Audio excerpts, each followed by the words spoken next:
Hey, everybody, it's Friday. It's Friday. Oh, is it Friday? Tons of news still happening, but we're making it through the week. We are. And first up, we're talking about onshoring some chips and stopping some exports of those chips. The U.S. is imposing some new restrictions on chip exports to China. Yeah, and then we make a little detour, and we talk about education and how broken education here is in this country and possible solutions to adding some competition or disruptiveness to that if we are, in fact, going to build all these factories here and start doing manufacturing again in America in a big way. Exactly. And then we're going to note some pretty shocking allegations against Amazon that popped up on Twitter and are going viral and we think are going to become a bigger story. Yes, and we'll get into that with some trigger warnings when we get to that segment. And then finally, OK Boomer, it's Friday. So some good news about a third space where founders can go. And maybe instead of going to college, they can go to this third space and hang out in like a founder library with other aspirational founders. The whole story arc. It's going to be a great show. Stick with us. This Week in Startups is brought to you by LinkedIn Jobs. A business is only as strong as its people, and every hire matters. Post your first job for free at linkedin.com/twist. Masterworks is the first company allowing investors exposure into the blue chip artwork asset class. Twist listeners can skip the waitlist by going to masterworks.com/twist. And Odoo is a fully customizable and fully integrated suite of business apps that lets you build and scale your stack as you build and scale your business. Your first app is free forever, and right now Odoo is offering $1,000 off your first implementation pack at odoo.com/twist. That's odoo.com/twist. All right, it is Friday. We made it, Molly. We made it. Look at us in our like somber. We're like, black. We put our black shirts on. Yeah, I would like to kill this week. It's Friday. Oh, dude. Jesus Christ. I just want you to know that I'm sending you a little hug from my garage studio to you. Yes, thank you. Thank you. Well, I mean, listen, high-class problems, right? Yeah. Lots of news in the news. If you haven't been watching the news, it's been like a lot of news, I would say. A little bit of it, it's like a news. I started a news Slack channel, by the way, at our organization for our investment team because there's so much news. Yeah, I was like, it seems like it could be useful. Great idea. Our Twist taping thing is so great. Sure. Like, let's just keep up on the industry and trends and whatever. Yeah. But now I have to resist the urge to be like, did you see what happened with Ginny Thomas?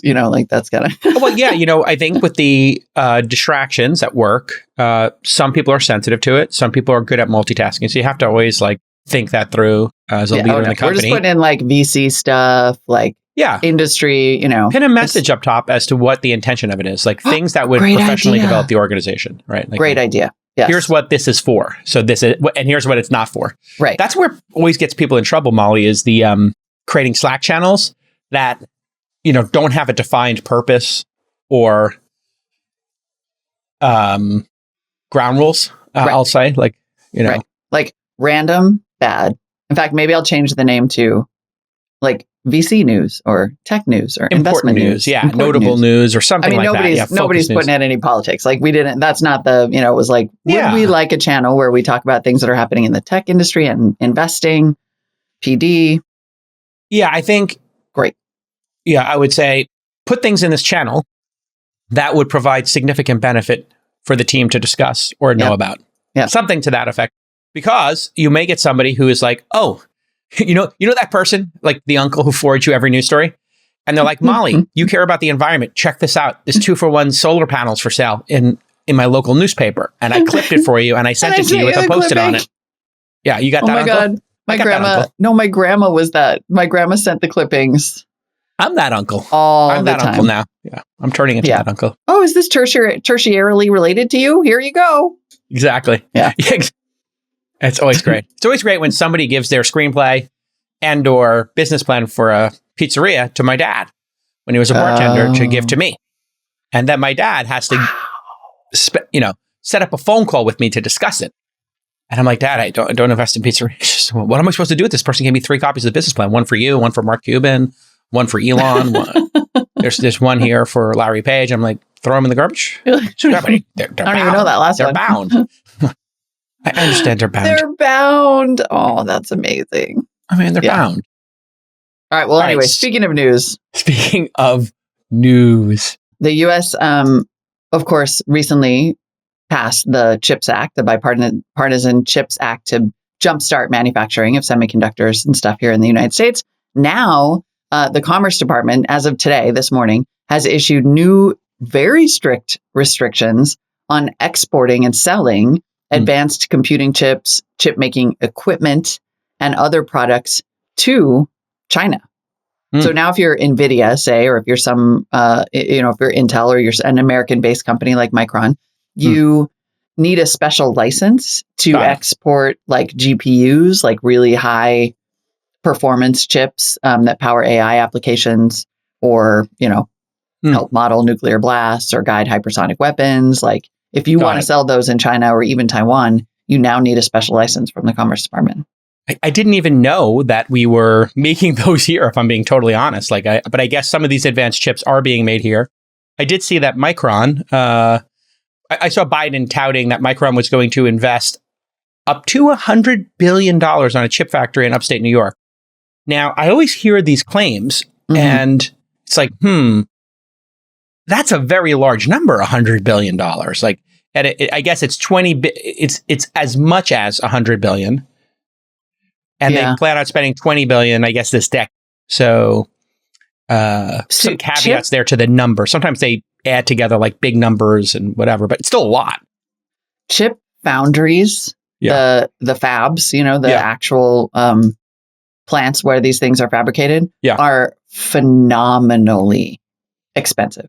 Got it. Insanely difficult to build because they're basically, I don't know if you've ever been to one, but they're basically like clean rooms. Yeah, you remember those old Intel commercials where they had the guys walking around in the hazmat suits and stuff? And it's because these are such high precision. You can't have any dust in there. Like it's any specific semiconductor facility can cost like minimum $10 billion. Right. And then Intel and Texas Instruments, those are also doing massive investments in chip manufacturing here. This seems like finally, our government is doing something proactive and smart, which means the one thing that makes me a little nervous that they have information that this Taiwan situation is going to become acute because this is an awful lot of spending. Like you can't. Oh, right? Yeah. So like they have inside information that we don't have. I always think about that when people talk about Ukraine or Taiwan. I'm like, well, we have 20% of the information. I don't know. 15. I always think about that when I'm screaming back at my phone listening to All In. Well, no, I mean, just a lot of folks. Because they haven't told you. I mean, you could know the entire history of Russia, Ukraine, listen to your crazy uncle could have listened to every podcast and read every book on this stuff, and smart people do read a lot of books and they do have great insights. Right. But you just may not know. You're still not getting classified briefings. Exactly. And so, they're all at Mar-a-Lago in the basement. You can go, point. You can go visit them. Actually, any of us could read them by pretending to be a Vanderbilt. Sure, you can go find them. But yeah, no, I mean, I think you're absolutely right. Like even a high level assumption that China could eventually invade Taiwan never should have been off the table. Yeah. And so this, like cutting off these avenues of dependence is really important. But it is interesting that we're restricting these exports now before all these plants have been built. Right? Like right now we have a lot of promises. Intel said it would do $20 billion worth of plants in Arizona, but they take years to spin up. Yeah, like we're probably a decade away from full production. So the fact that we're restricting exports now is a little risky because if China in return said, okay, well, you can't have any chips from here, there's still TSMC, which is in Taiwan, which is still, in the clear. And that's Apple's biggest, that's where Apple makes all its chips and tons and tons of companies get their chips from TSMC. But if China did invade Taiwan and all of a sudden TSMC was like not exporting to us. Available, we could have hard drive shortages. We could have phone shortages. I mean, this is one of these very challenging problems like energy. Chips and energy seem very analogous. And same with pharmaceutical drugs. Now, when you look at each one of these, each country has a different challenge. We're so lucky here in the United States that we found fracking and shale. Now, I'm not saying those are good things. I don't want to see some state, fracked and poisoning their water tables and all that kind of stuff. I think we have to do it very intelligently. But the fact that we're not sitting here worrying about winter like Germany is, is really important. And I think this road to resiliency is something every country has to invest in. And this is something like on a bipartisan basis that we elected Biden to do. He was supposed to be like this old guy who came from a different era where people could work with somebody across the table and then go, disagree with them about, some, cultural issues or whatever, stylistic issues. But hey, it's in all Americans benefit from energy resiliency, chip resiliency, and pharmaceutical lower prices. And so that's great to see that they're working together. Finally, these incompetent morons in Washington are getting something done together. Well, that is for the American people. Like, we need to be resilient on chips. We need to be resilient on pharmaceuticals. We need to be resilient on energy. Let's go. Yeah, let's go. No, I don't want to deal with any of these dictators anymore. It's like this overhang of anxiety. And how great would it be if we're like, we don't need your chips. We don't need your drugs. We don't need your masks. And what this requires, what the other shoe that has to drop here is? We have to take our immigration system and we're going to need to overhaul it to make sure that we have people to work in these factories. And some of them will be automated, of course, robotics, we get it. But other things that require humans. And so we're going to need to let some people in if we have too many job openings. These days, every new potential hire can feel like a high-stakes wager for your small business because, listen, we're living in turbulent times, so you want to be 100% certain that you have access to the most qualified elite candidates. That's why you need to check out LinkedIn Jobs. LinkedIn Jobs helps find the right people for your team faster, and they'll do it for free. And you can add your job and the purple hiring frame around your LinkedIn profile to spread the word that you're hiring. They've got tons of simple tools over there at LinkedIn Jobs to make screening questions easy so you can find the candidates who really want the jobs. And of course, they have the skills and the experience all out there on everybody's profile, people voting for what skills people have to validate that for you. I don't have to explain how awesome LinkedIn is and all these features. You know that because you're on it every day. And this is why small businesses rate LinkedIn Jobs #1 in delivering quality hires versus leading competitors. LinkedIn Jobs helps you find the qualified candidates you want to talk to faster. And did you know every week nearly 40 million job seekers visit LinkedIn? That's right. Post your job for free at linkedin.com/twist. That's linkedin.com/TWIST to post your first job for free. Terms and conditions apply. I feel like, not to go all like Politics Friday, but the other last shoe that has to drop is that we have to make the commensurate investments in education. 100%. And that is the one thing we have not done in this country for like a half freaking century. And we were talking in our chat about globalization like we do. And, there was this sense that globalization will lift all boats, right? But it has. Yeah. It has and it does. Sure. But in the short term, some boats sink. And so we pushed through, in the last 30 years, under 100% the Clinton administration, the Obama administration. These were very pro-globalization administrations that couldn't then, or didn't, or couldn't get through Republican Congresses, equal and opposite investments in education and training and retraining and upskilling and shoring up, patching the freaking holes in the bottom of the boats in the rural parts of this country that then went on to vote for Trump. And we're still not doing it. Like, we're still not pairing you got a silver bullet? You got a silver bullet? The CHIPS Act with investment. It's just freaking money. Like, it's got to be the same investment in higher education. Because we spend more than any country. Like, what's really off here is our spend is absurdly high per student, and our results are, mid at best. So, what's your solution? I mean, I have a solution. Is that true that we are spending? Oh yeah, yeah. I mean, if you pull up a list of spending per student education table in the world. Yeah. Boom. Nick found it. Okay. The U.S. spends more on education than any other country, but students lag behind academically. Here, how much? Oh, for crying out loud. Yeah. This is one I've gone down the rabbit hole. In the U.S. in 2017, we spent $12,800 per student on public education. And then we are U.S. ranked 38th in math and 24th in science when compared to 71 other countries. It's so pathetic. I mean, that is appalling. Yeah, I saw this problem start. We were talking about this in the group chat. I saw this start when I was in high school. Now, in 1984, Brother Bonte at Severian High School gave me a 62 average on math. 65 was passing. If you hit 63.5, they would let you take like one test. You got like one final thing and you skip school. Brother Bonte decided to teach me a lesson because Jake Al, when he was 13, 14 years old, was a little bit of a punk.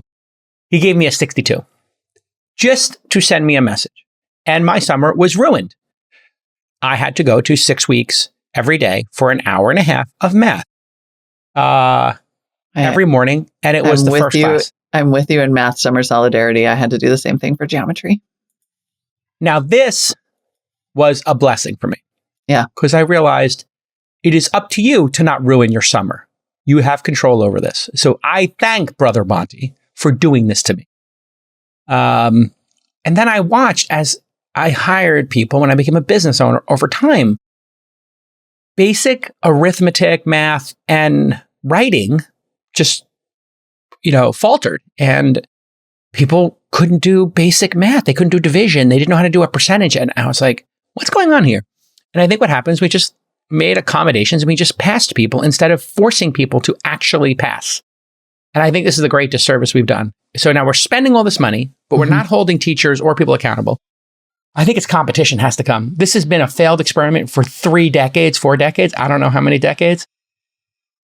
It's the only thing I think that does this is a radical amount of competition. I just had a very basic idea. Let me see what you think of this. Okay. Because I know people are very passionate about public school. I don't know it's where you stand. It's just really complicated, right? There's not a silver bullet, but I'm coming around to your competition. I mean, honestly. The only silver bullet I've ever seen in my life is competition. Disruption works. Exactly. So here's my competitive idea. We do an experiment. You don't have to do this in every state. You can just do this in one state and see how it goes. You can do it in one city. That really has terrible. You have a city where you have nothing to lose. You just take like the 4 most important tests and you tell private companies, come up with whatever service you want. We'll give you $4,000 a student. It could be in person. You could give them an iPad, a laptop. It could be video conference. We don't care what it is. You got $4,000 per student to make these students awesome at math. And you got $4,000 for making these other group of students incredibly, just perfect SAT scores. $4,000 per student. And we're going to give you the ones, in 3 strata, like bottom, mid, bottom, lowest quartile, second lowest quartile, and then, the middle. And we're going to see how you do for each one. And depending on how many standard deviations they go up on the standardized testing, I know it's not perfect, but it's something that is administered by another company. We will give you an incentive bonus. If they go up 1, well, that's what you got the $4K for. But if they go up 2, you're going to get an extra $2K per student. And we just make it like a marauding capitalist where some founders go, you know what? Some YC founders, launch founders, founder university founders go, I could solve that problem. I want 6K per student. I'll get every one of those students. I'll get 1,000 students a year from the bottom to the mid. And I'll get 6,000. I'll make $6 million. I know how to build that software. I know how to build that live video conference. I'll have every Saturday, every day at 5 to 10 p.m., we'll have online tutors and we'll have tutors from around the world. We'll pay them $100. Whatever it is, come up with a really good solution and crush it. Because we're not getting our money's worth anyway. No. And I think we're getting snowed. I think the pandemic could end up being a turning point for education in that way. Like you're seeing enrollment tank. Yes. People are just like, oh, it turns out homeschooling works way better. That's a form of competition. It always takes society longer to get where you want them to be than or it takes longer than you wish. It's sort of like one simple example is now all of a sudden everybody's realizing, oh, hey, if you start school later, that's way better for kids. It's like what better for their brains. And the earlier you start, you're talking about time of day. If they get it at 10 literal o'clock, time of day. Yeah, if you 10 to 5 kids, would be better. 10 to 5 would be perfect for kids and teenage brains, right? And their biology. Yes. But the thing is, I read that in that Freakonomics guy's book 20 years ago before I even had a kid. Yeah. And who's stopping that? It takes so much longer. Well, teachers would like it too. It's parents who are driving to school or to work. Well, they could drop them off and just have them do like exercise or, whatever when they get there. They could do something other than... would have to provide that and right? Yeah. But why are schools 8 hours a day? Why are they 7 hours a day instead of 12? Like they should be open the whole 12 hours. Who cares? Like now we're just asking those questions, right? Why are they? And I mean, I'm sorry, like I agree with you. This is an entrenched system. We spend all of this money on schools, but the teachers I know in public school are literally running donors choose fundraisers to get like a new carpet because that money is going to administrators and real estate and all of these things that aren't really, it translates to $15,000 per student. That's not where that money goes. That does not make it on the plate. It's like some restaurant where like it doesn't make it on the plate. Right. And teachers are still buying all their own supplies, so it's just like, this is a busted system. And as much as I respect those teachers, break it down, get Uber in here. Yeah, no, I mean, the teachers unions are fighting for the rights of their teachers. That's their job. We get it. But at some point, somebody's got to be held accountable here. And is it the administrators? Is it, the machine writ large? Is it, the teachers unions plus the administrators? Who knows? Like all you need to know is look at the results at a certain point. I don't want to get into like hand wringing over who's most at fault. It's a failed system. It's a failed system. That's it. Yep. That's all you need to know. It is. And I say that with all respect to my sister-in-law, the public school teacher. Like I was the auction mom who raised money for my school. I have nothing but respect for the people within the system. It is also a failure. It's a failure. Full stop. And I'm sure there's corruption in there. I'm sure there's incompetence in there. I'm sure there's a bunch of bureaucrats getting paid twice as much, 3 times as much as the teachers and doing nothing. That's exactly what's happening. When like the Oakland school superintendent got run out of the district because he had hired 300 fake employees. This was a school that was under this was a district that was under state receivership for decades because it was like bankrupt and all of this stuff. Turned out this guy had made up 300 jobs and basically embezzled the money. And you know what he did? Scampered to DC and got hired. It's unbelievable. It's not teachers. There's the union part for sure, but it's not individual teachers. Like I'm going to get myself canceled here. School vouchers. I know like it's triggering for a lot of people. Public school is going to be a disaster. If parents are not getting a good product for the $16,000 a year, the parents who are suffering the most are the ones who can't afford to go to private school. I guarantee you there's a parent or two who could get together 5, 10 students. And if you gave them that 75 or 150K, I bet you they could create a better micro school. Yeah. Because the schools are terrible anyway. So what do we have to lose is what this always comes down to. So, right. And honestly, when you look at if you look at the history of South Korea's dominance, like its recent dominance, right? It sort of marched to global stage. It all began with a super specific investment in education. Yes. All of it. And we have to do that. And you're right. It can't just be like shoveling money. It's got to be a whole system of incentives and outcomes. And yeah. Mm-hmm. Yeah. And it's right now, the really sad thing is they're changing. I don't know if you saw the New York Times story. I didn't read the whole story. I just skimmed it. But there was a story about I guess it was a chemistry class and like who's responsible. Like he can't fail students and they're not coming in prepared enough. I hear this all the time. Professor. Yeah, the professor. It's like that was more complicated than it appeared. It seems like a very complicated one. But I do hear anecdotally many times people come to college, they get in, but they're not prepared. And it's like, this person needs a year or two of pre-college. And it's like, well, that should have been high school. It's like, yeah, that system's broken. So the conveyor belt got them into college, the college accepted them, and then they wind up failing out of college. Or they feel like they're stupid because they're sitting next to somebody. And I was that student. I felt stupid sitting next to certain students. And then I just took control of my own destiny. But not everybody has that ability. It's interesting because I think that New York Times story, that university professor story actually goes specifically to what we were saying a minute ago, is that is equally likely to have been a massive administration failure in never dealing with, because there's no accountability, right? There's the BS tenure thing, and then nobody ever does any oversight. And it seems like this might have been like a pretty bad professor with a whole 90s teaching style vibe that was never dealt with administratively. And it took students being like, this is bad. And so you have but basically the end result here, we still agree, busted system, not working. And we cannot win as a country without that. It's a disaster. At the end of September, there had only been 158 IPOs in the US this year. That's a 78% drop from last year. So how are banks and institutions managing their capital? Well, according to a recent McKinsey study, major institutions typically have 30 to 50% of their portfolios in alternative assets. And, listen, I invest in startups. That's an alternative asset as well. And I've also put a little bit of capital, dipping my toe here, into blue chip art. And I'm using Masterworks, the largest investment platform for investing in contemporary art. What they do is pretty simple. They get some legendary art piece like Picasso or Monet or Banksy. And you don't need to shell out $20 million. I'm not doing that. I'm not buying a $10, $20 million painting, but I have bought a tiny sliver of one of these paintings, and that's what Masterworks does. And they've delivered an average of 29% net returns to their investors since 2019, according to Masterworks. And they recently had an exit for a 33.1% return in August as volatility rocked the markets, right? So here's your call to action. There's a huge waitlist to join Masterworks, but you can skip the line and visit masterworks.com/twist to do so. Once again, masterworks.com/twist to skip the line. They got the .com.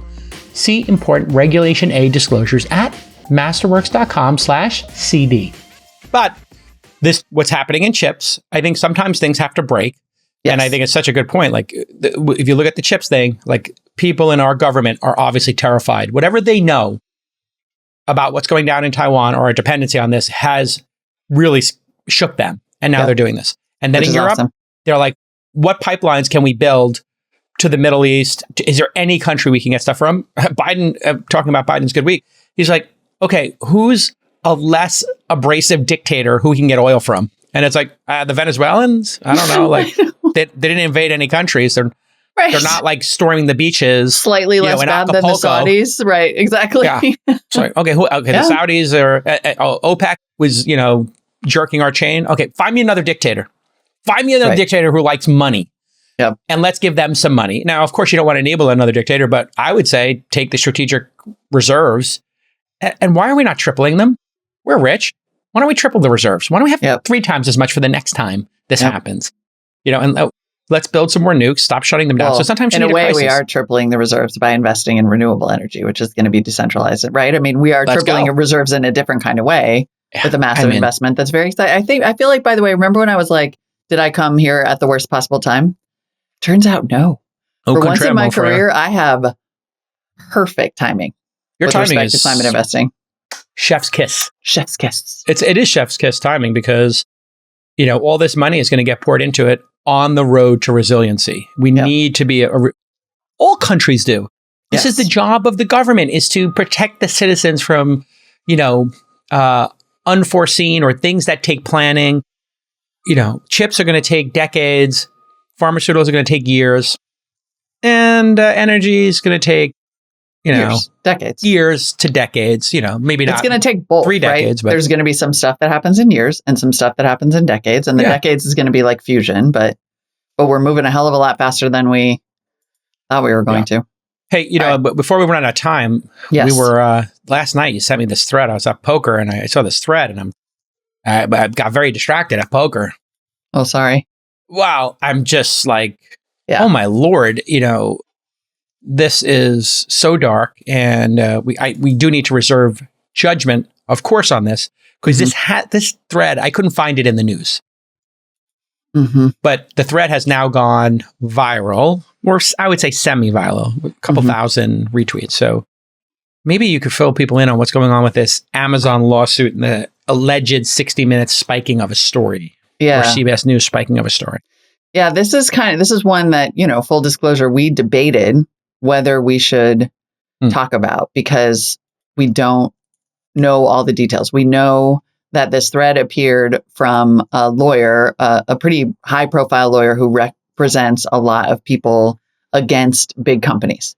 And she wrote an incredibly detailed thread last night about 2 things. One, how she is involved in a lawsuit on behalf of a family whose son committed suicide, on behalf of someone who committed suicide using chemicals that he bought on Amazon. And the accusation is that starting as far back as April 2021, this law firm started urging Amazon to stop selling what they are terming suicide kits, because there's this chemical that you can buy on Amazon, and evidently it's, Amazon's algorithm will recommend you should buy it with this and this and this. And they've sort of shorthanded this to a suicide All kit. right. So here's what she said. Amazon was bundling SN. This is the chemical. Yep. It's a salt of some kind. And obviously, sodium nitrate is Amazon was I was sort of dodging it because I don't want anybody to go and buy it. Yeah, okay. So just as a point of order here, trigger warnings, we're going to talk about suicide, self-harm. And if you are considering making a terrible decision, please get help, call your loved, and nobody wants to see you go. So just get help immediately if you have any kind of thoughts, even if it's just in the periphery. You're worthy of talking to somebody, and we love you, and we don't want you to hurt yourself. But we need to talk about this because it's important stuff. Yeah. So Amazon was bundling SN, this is a specific chemical, with other products to basically create a suicide kit. Okay, so now this is a claim. We all know how that bundling works. You're buying guitar strings, and it says, hey, do you want these picks? And do you want this guitar tuner, right? It's a very nice feature on Amazon. It's algorithmic, I believe. I don't think that maybe they have a human look at it afterwards. Who knows? But I do think that those bundles are algorithmic. I think so. In this case, we should point out, they probably are. In this case, the recommendation was that the purchaser of SN also buy Tagamet, which is to avoid vomiting up the poison. So a chemical to keep down the chemical, a personal use scale to measure the proper quantity, and the Amazon edition of the Peaceful Pill Handbook, a suicide manual with an entire chapter on how to die by SN. This was the bundle that people would be recommended when they go and search for this product. So they were like, you should stop that. Now, according to this lawyer, again. And the next piece of this is she's claiming CBS News was going to do a story on this and spiked. So these are alleged. And, we just want to be careful here, but we want you to know about this news because this is obviously going to become a bigger story. Goldberg says Amazon lawyers from Perkins, it's a very famous law firm, told them Amazon would continue to sell SN because they can't be held liable if someone uses one of their products for suicide. Okay. I think she's saying this is that fundamentally that Amazon's lawyers, according to Carrie Goldberg, the lawyer for the family, determined that this is effectively like a content moderation issue, like a 230. That if just because this exists on Amazon's site and is algorithmically bundled with these other things does not make Amazon responsible if someone uses it to commit suicide. Yeah. So then she says, yes, that they had been in contact with 60 Minutes, that they were going to do a story about this, that she had, sought repeated assurances from the producers at CBS that they would actually run with this because it's so painful for these families to talk about having lost someone to suicide. But that then they got to a certain point and CBS called and basically said, we're not going to do the story. And it seems like this keeps happening. Allegedly, again, all this is going to be shaken out, and we'll get the final truth here, and from the other side, directly from them, I'm sure. And some press will probably cover this, in detail and do some primary research here. A few days after receiving a response from Amazon, Goldberg says another person, a 17-year-old named Tyler, took his own life using this SN bought off Amazon. Our producers just did some basic research on it on Amazon, and reading the reviews. Seems like people are using it for reef tanks, for coral preservation. In the comments, refining precious metals, less mentioned in the things. And when our producers went to the page, its kit was for coral reef stuff. So perhaps there are actual uses for this. So this is one of these very tough situations where there might be uses for this that are justified, and then there might be, some other unforeseen technical ramifications like bundling things that shouldn't be bundled with it. And I think primarily we wanted to flag this because I suspect that this is not the last we're going to hear about this story. It is fundamentally a very similar question to many of the, we talk about this in the context of social media all the time, but everything is content and everything is moderation. And even AI generated content, if indeed an algorithm generated this bundle that people saw when they searched for this, is kind of up for debate in this way. And also it's an absolutely horrible story, right? It's just it's a very well crafted and very detailed thread about something that is 100% going to get a lot more attention. So we just wanted to plant the flag that Yeah, we don't Keep your eye on this one. We don't know. And attorneys, act as a backstop in society in some cases to find these edge cases and make sure that they're solved. Other times, they could be chasing a payday. We're open to all possibilities here, but we wanted to talk about it. I mean, I do remember this happened with Google. Right. Exactly. People were typing into Google search, hey, how do I do this self-harm thing? And Google came up with became like a very intense discussion in the early 2000s. You must have covered it at CNET or remember that discussion. And what they did was this wonderful thing. The industry got together and decided, what would be good?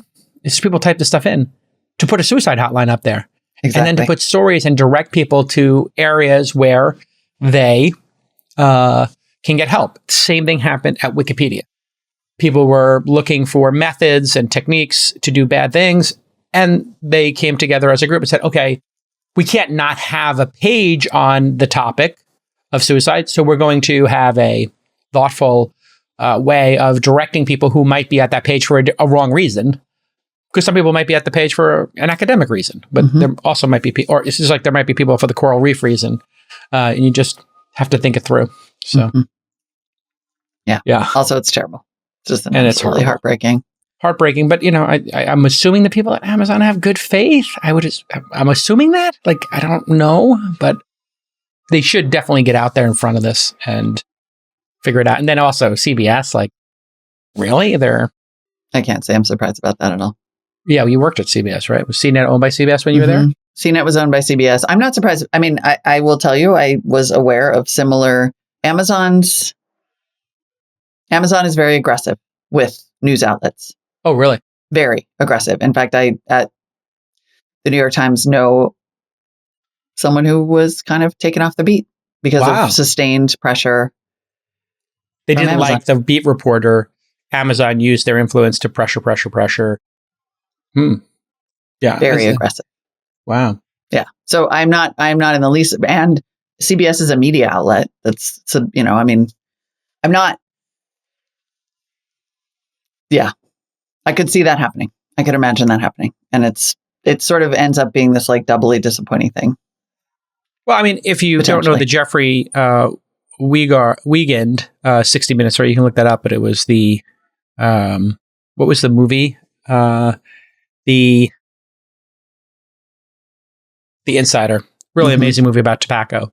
And so, this doesn't feel like a big tobacco level scandal, but it definitely, The Insider's an incredible film. Have you seen that with Russell Crowe? No. Yeah, maybe. Oh, you got to watch it this weekend. Oh, okay. I mean, anybody, if you've never seen this movie, I think it's like Russell Crowe's best performance along with Gladiator. He plays the person who did the research on how bad tobacco was for you. And then, his research got canned and then. Oh, yeah. He was the original whistleblower. Yes, totally. I have seen that. But maybe clearly I need to watch it again. So anyway, all right. Now Twitter is the whistleblowing platform of choice in some ways. It is where, it's a very important platform, I understand. And it's very important that we keep that platform, all right, operationally tight. Let's make a hard tone turn here. Okay, let's do it. Yes, sorry. Because it is Friday, that is all the news we have for you today. We will be keeping an eye on that story over the weekend and beyond. But right now, we got OK Boomer. We got Ami and An, two co-founders of this community group called Verci, joining Rachel this week on OK Boomer. Verci is this really interesting experiment that kind of goes back to our education conversation. They're trying to build a physical space and community for college-age kids, age 18 to 25, who are not going to college. Listen, if you're a founder or an employee at a startup, it's critical that you become capital efficient. Fundraising is tough right now, so cutting burn is really important. And one great way to cut costs is to run all of your SaaS apps on one platform, and that's Odoo. Using Odoo's suite of business apps means you won't have a bunch of messy SaaS subscriptions. Everything you need is already on Odoo. All you have to do is turn it on when you're ready, and they'll only charge you for the apps you use. Odoo has over 40 main apps and over 16,000 apps from their open source community. We're talking about sales, we're talking about accounting, marketing automation, HR, website builders, and so much more. And this will streamline your business. No more issues transferring data back and forth, and you'll have one customer support contact across all your apps, not 20. Odoo is the only software your company will ever need. You're going to get more done in less time and save a ton of money. And here is the best part. Your first app is free forever, and Odoo is offering a $1,000 credit on your first implementation pack. So go to odoo.com/twist for $1,000 off. That is odoo.com/TWIST. Okay, Boomer. I understood the assignment. Thank you so much, Ami and An, for coming on this segment of OK Boomer. Ami and An are two of the co-founders of Verci, which was the first place that has ever asked me to moderate, which was awesome. A ton of people I know have been talking about Verci. They've been talking about going to co-work at your guys' space. And I'm sure with New York City Tech Week coming up, you guys are going to be talked about a lot more. So I thought this is probably a really good time to have you on. So again, thank you guys. Howdy, howdy. Thanks for having us. So first things first, what is Verci? Because I know it's not just a co-working space. Basically, short TLDR is that this behind every progress-driven dynamic society has been a library-like institution that serves as kind of like a cultural collision hub that ends up catalyzing a lot of this debate and learning and community and academic growth. So examples of this have been the Greeks with the Acropolis, or India with Nalanda, or the Bauhaus Library in Germany. But currently there aren't that many kind of library-like institutions. Today, universities and schools are not really able to fulfill this role in society as much. And we're in the age of a lot of self-directed learning, a lot of dropouts, a lot of entrepreneurship. There's a lot of free information that's being democratized. The classic example that On gives a lot is MIT courses being available to a lot of people now, versus before they were only available at MIT. And so we kind of want to build libraries of future where we have kind of a new learning environment that blends community with physical space, resources, and individualized programming, and kind of be able to build these libraries all across the world, basically these cultural collision hubs in every city. So I have a question about, you're talking about libraries here, right? So when I think of libraries, I'm a part of the New York City Public Library. It offers a ton of things outside of just renting books. I rent audiobooks through their app. They host events that you can go to. They offer free resources. What makes you guys different than somebody wanting to be a part of something like a community library in a city? Yeah. So for context, Am and I both kind of dropped out. All of our friends dropped out, built our own companies, built our own sort of successful projects or organizations on the side that grew into our entire careers and livelihoods. And one thing that we noticed we were missing was just the kind of support, the kind of socialization, the kind of community that exists within something like college, or something basically a community of like-minded people that are all working together to achieve something, right? We had no resources to, I guess, drop out or chase this unconventional path. Whereas in college, if you're on a conventional path, you have teachers, you have tutors, you have peers on the same wavelength and trying to bounce ideas off each other to go reach the same goals. But if you're someone that wants to start their own company, what do? You go to an incubator maybe, but a lot of the stuff that I guess college provides could be reshaped and reformed in this new age of infinite learning, infinite information, of individual career paths, right? So instead of a library where you just get books, or where you get maybe some programming, you get, say you're starting a fashion brand. The ideal version of Verci is you have a vision or a goal of your life and a passion and mission that is not catered to you via traditional means, but you still want to pursue it. So we'll help you with basically the infrastructure to drop out, to chase that dream. So examples like a fashion brand, we'll find you fashion mentors, we'll find you, help you build a manufacturing base, help you do all these things that are aligned, and we can help you on an individual basis rather than a cookie cutter, you go through school, you go through a curriculum. What we have most experience in is startups and tech entrepreneurship. So if you come into our program, we'll help you find investors, we'll help you find talent, we'll help you find we'll coach you. All of us have built tech companies. We can all help each other build tech companies, and kind of mentor each other. It's much more the infrastructure to chase your own path rather than is just another building of books and some social light programming. Yeah. This is such a good idea. I did graduate from college. I feel like sometimes I'm an anomaly in the little tech world. I don't meet that many people that go to college, nor do I meet that many people who went to a state school. I went to Penn State. I loved it. And one of the big reasons why I liked it was that community factor that you're talking about. Because the school really is kind of in the middle of nowhere. There's not too much happening around it except for the beautiful town of State College, Pennsylvania. You really do have to like engage in the school. Whereas if you went somewhere like NYU, you're surrounded by the city, so your community looks a little bit different.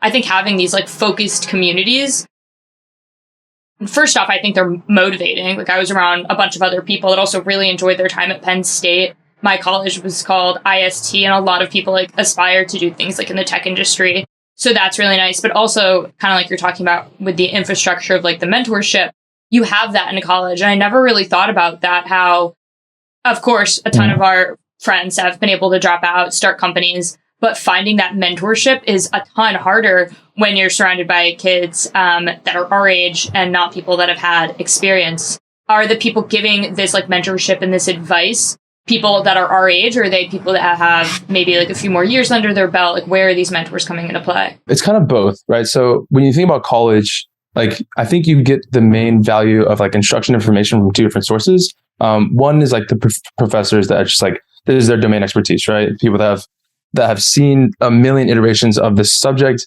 and they can guide you along like the broad strokes. But then the second value of college, and like I think the main value proposition of college is actually the community and the network that you build.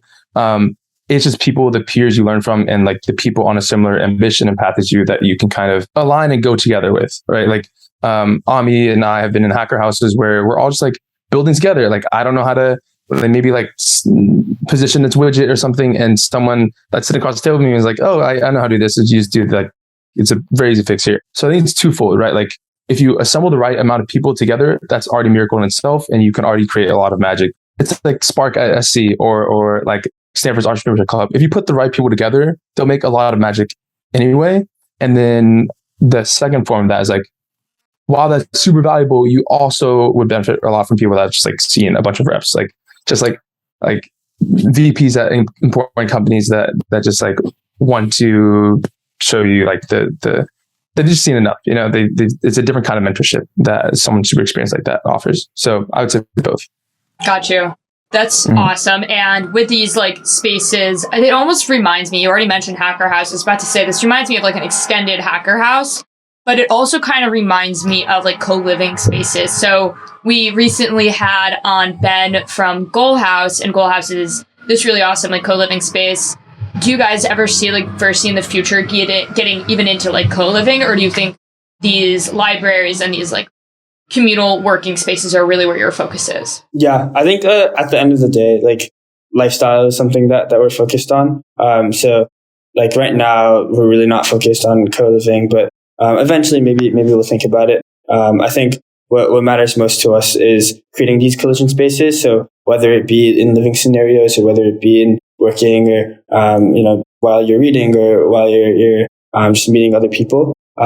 We just want to create those kinds of spaces, and the best way to do that right now, in our opinion, is to be able to build these kind of like library-like spaces for other people. And so we're not kind of like crossing it off. And I have a huge background actually in co-living, but for now we're not also pursuing it full time right now. So I guess that has to I can bring up how you and I met. Actually, I met Ami in a really cool way. I was at Miami Hack Week, and Ami had a house of people, which was really awesome. And I was like, who organized this? And I thought going into your house, I was like, oh, this must have been like, I don't know, like a company and organization. I didn't know that it was kids under the age. Like some people are teenagers by, when they're setting up these houses at Miami Hack Week. And I'm not sure if it's just that Hack Week where it's people that young setting up houses, but you have a ton of experience in not only setting up co-living spaces, but setting up events. And now with Verci, like this really does seem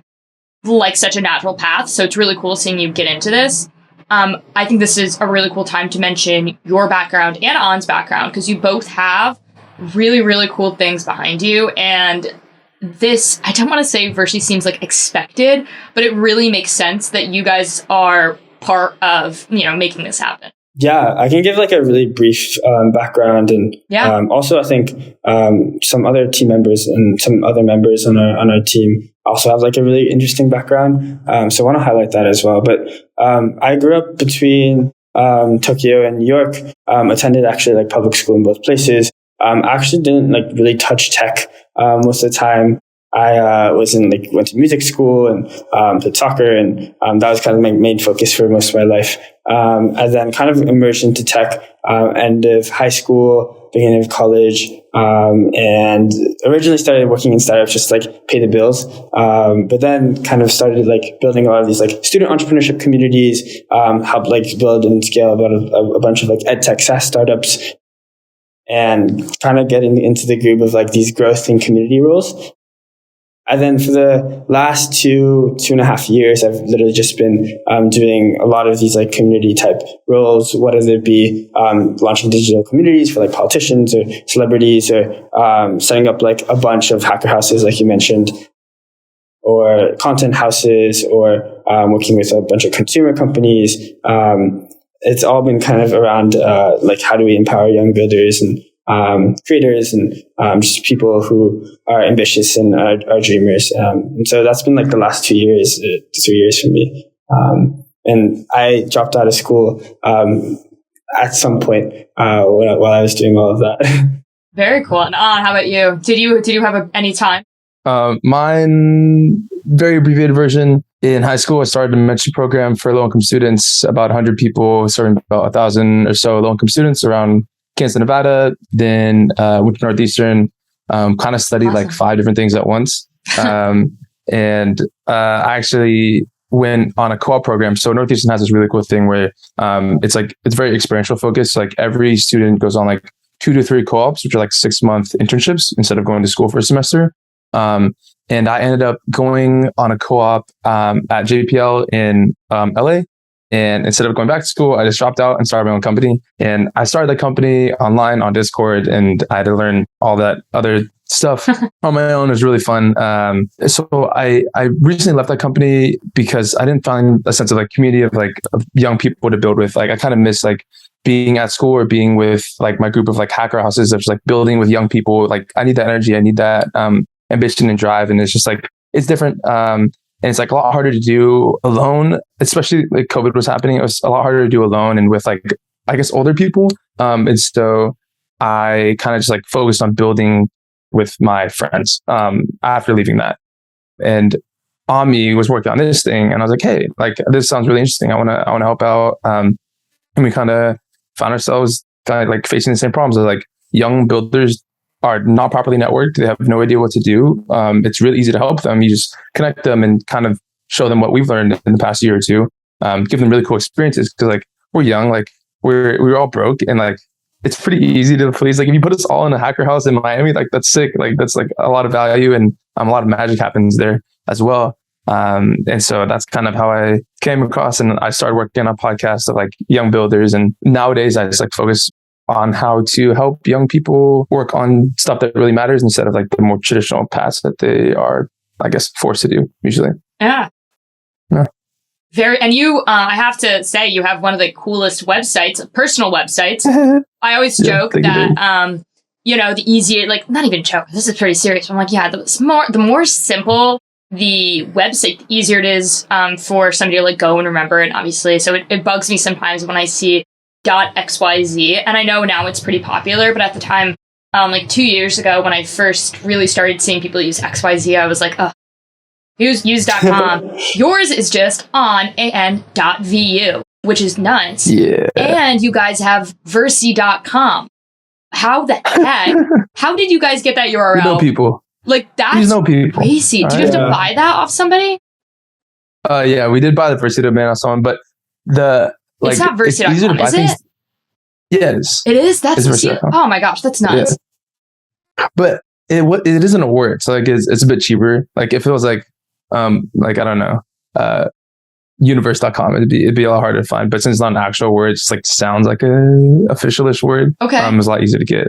And actually on.vu is like from some like island country that I have no idea existed before this. I just looked up .vu, see if it existed, and it was like when I first signed up for it, it was like the domain registrar page was like in pure HTML, like vanilla HTML, and like not styled at all. I was like, this is the sketchiest thing. But if I can get on.vu, that my life would be made. And so I like put my credit card in and like hope for the best, and it actually panned out. So I'm like that's looking how that happened right now to see if there's rach.el. Like EL, that sounds like it might be a domain. I'll look after. But like that is really cool. So very cool that you guys got the domain for Verci. But you said this already. Verci is not a real word. I did some research before, and there's like some stuff that's like kind of correlated with it. But I'm like, okay, like why Verci? What does it mean, and why did you choose it? Yeah, I can. There's two thoughts around this. One is we were really shooting for like thinking about a lot of universities and how can we innovate on traditional higher education. And so universities and cities is something that we're like thinking about a lot as well. Network states, and so the combination of the two was something that like we thought might be interesting. So Verci is kind of that natural progression. The second funnier part of that story is we actually cross-checked with like SEO, and we also cross-checked with a bunch of other things, but essentially used GPT-3 to generate Verci. No way. And yeah, what? And then saw how much the domain was.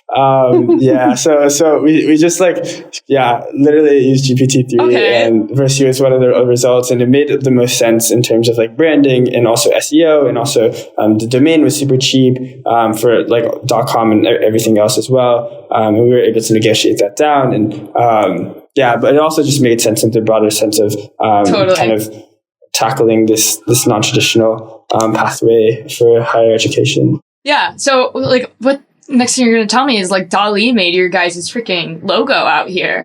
How many people are actually behind your company?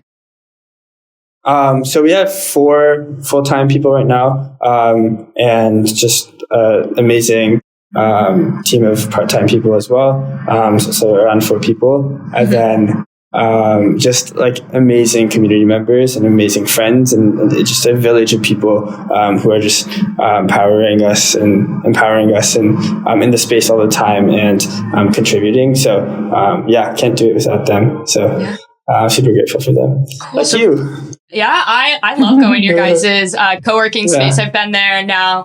Like I said, you guys were the first people that ever asked me to moderate anything, which has been cool. Love seeing people that come out to listen. Like this last time, Boomer guest previously, Jules Chirpak, she's come on twice now, is a really good friend of mine and really knowledgeable in this space. And one thing that I noticed about the people that even came and listened is nobody was on their phone when we were talking, which felt really, really cool. So you guys are obviously bringing in some pretty engaged people, or maybe Jules and I and Cleo had a lot of good things to say, but regardless, I think you guys just so interesting. Yeah, that's maybe you're just a killer at moderation.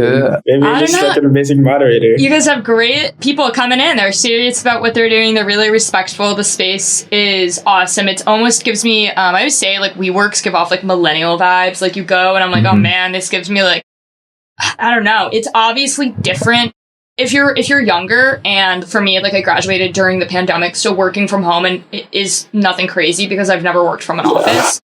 So when I go to a WeWork and I see people that are going to WeWorks because a lot of them miss, going into the office, and this is pretty broadly speaking, I don't feel that. Like I like working from somewhere that's not my bedroom, obviously, but like I don't have that need to like go into an office.